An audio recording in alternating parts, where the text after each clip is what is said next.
오늘은 1905년부터 1984년까지 살았던 러시아 작가 미하일 숄로호프의 단편소설 베넷점에 대해 생각해 보겠습니다.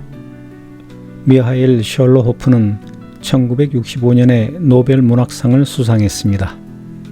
그리고 소설의 제목 베넷점의 뜻은 태어날 때부터 가지고 있는 점이라는 뜻이며 태어날 때부터의 버릇은 베넷 버릇이라고 부릅니다. 니콜카의 아버지는 독일과의 전쟁에서 마치 물속에 빠진 것처럼 흔적도 없이 사라졌다. 아버지는 깜깜무소식이다. 엄마는 죽었다. 니콜카는 아버지에게서 말에 대한 사랑, 무한한 용기, 그리고 비둘기 알만한 크기의 베넷점을 물려받았다.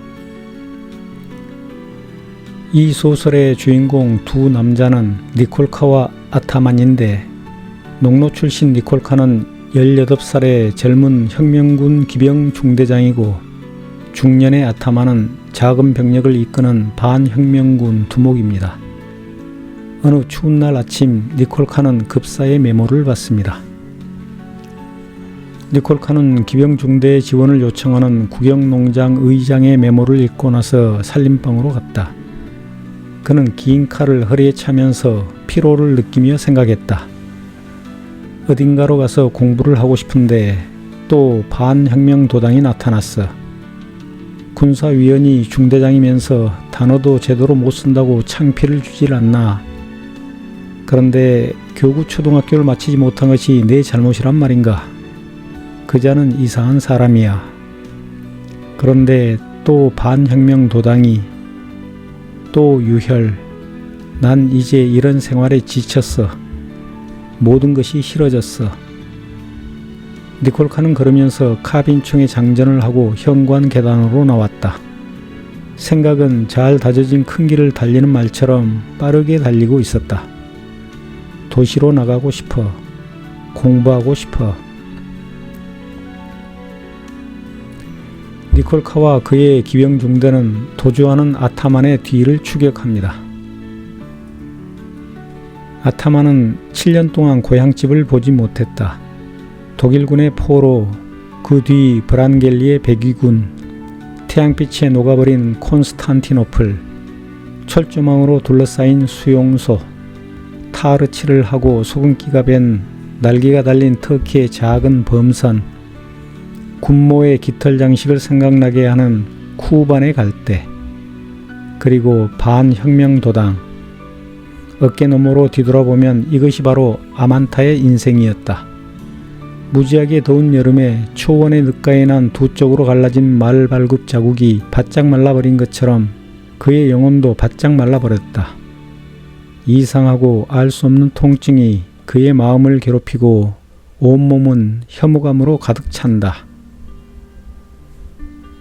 늑대처럼 도망치던 아타만의 병사들과 그들을 끈질기게 추격하던 니콜카의 기병들이 마침내 어느 숲속에서 전투를 벌입니다. 부하들이 패주하고 아타만은 말을 돌렸다. 이때 어떤 사내가 긴 칼을 휘두르며 아타만을 향해 말을 달려왔다. 이 새파란 애송이 놈아, 이리 와라, 와. 내가 내 놈에게로 가마. 야생마, 애송이, 성급한 놈. 그러니까 죽음의 마수에 걸려들지. 아타만은 띄엄띄엄 생각했다. 그리고 상대방의 총알이 다 떨어지길 기다렸다가 고삐를 늦추고 솔개처럼 달려들었다. 안장에서 늘어지듯이 몸을 기울이고 아타만은 장검을 휘둘렀다. 그 순간 아타만은 일격을 당한 상대의 몸이 물렁해지면서 땅바닥에 미끄러져 내리는 걸 느꼈다. 아타만은 말에서 내려 죽은 자의 쌍안경을 떼어내고 크롬 가죽 장화를 벗겨냅니다. 그리고 그의 발에서 베넷점을 봅니다. 아타만은 마치 죽은 사람을 깨울까봐 걱정하듯이 얼굴이 위로 향하도록 식어가는 머리를 천천히 돌려놓았다. 아타만의 두 손은 입에서 물결처럼 흘러내리는 거품투성이에 피로 물들었다. 아타만은 죽은 사람의 얼굴을 뚫어져라 바라보았다. 그러고 나서 딱딱한 어깨를 어색하게 껴안고 공허한 목소리로 말했다. 아들아, 니콜카, 내 자식, 내 피부치. 얼굴이 흑빛으로 변하면서 아타만이 외쳤다. 한마디라도 해봐라. 이게 어찌된 일이냐, 응? 아타만은 피로 물든 눈꺼풀을 살짝 들어올리고 빛을 잃어가는 두 눈을 바라보면서 땅에 쓰러졌다. 그리고 연약하고 유순한 몸뚱이를 흔들어댔다. 아타만은 아들의 차가워진 두 손을 가슴에 꼭 대고 입을 맞추고는 땀에 젖은 모젤 곤충의 강철을 이로 물고 자기 입속을 향해 총을 쏘았다.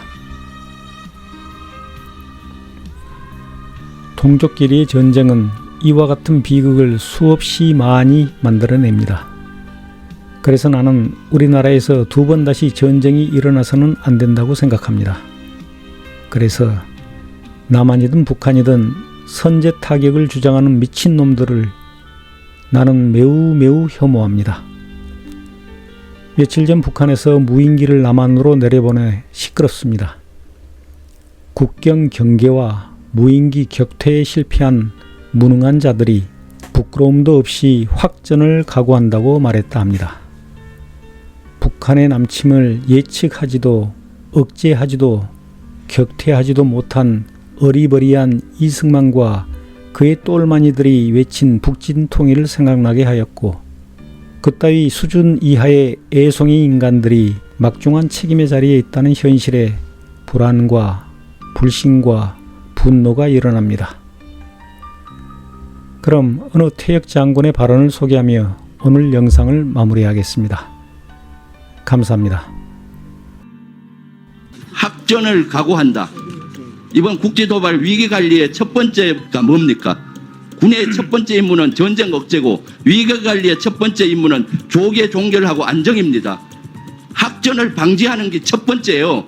근데도 학전을 각오한다. 군에서는 학전을 각오하고 싸워야 되는 것이 정신적인 태세에 맞는데, 이 정신적인 태세에 쓰는 용어를 일국의 대통령이 써서 국민을 불안하게 하고 투자자들 물러가게 하고 이렇게 해서 되겠어요? 위기관리가 네. 종합 답변하세요. 네. 위기관리가 빵점이에요. 합전을 각오한다. 이번 국제도발 위기관리의 첫 번째가 뭡니까? 군의 첫 번째 임무는 전쟁 억제고 학전을 방지하는 게 첫 번째예요.